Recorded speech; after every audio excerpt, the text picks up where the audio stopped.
বন্ধু, তোমার কোন প্লেয়ারকে ভালো লাগে? ধোনি। ধোনি? হ্যাঁ। তুমি বড় হয়ে তাহলে কি হবে? অ্যাক্টর। অ্যাক্টর? হ্যাঁ। কোন অ্যাক্টরকে তোমার পছন্দ? আমার বিজয় থালাপতি। বিজয় থালাপতি? দেখো, অ্যাক্টরের নামও বিজয় থালাপতি আর ধোনির নামও থালাপতি। একটা ডায়লগ বল। ডায়লগ বল। হ্যাঁ, ডায়লগ। ডায়লগটা জানি না। তাহলে তুই কি করে অ্যাক্টর হবি?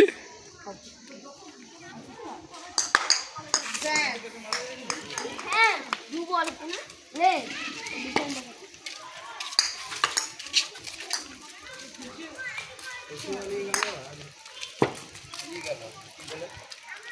ক্রিকেট খেলার ভিডিও হচ্ছে।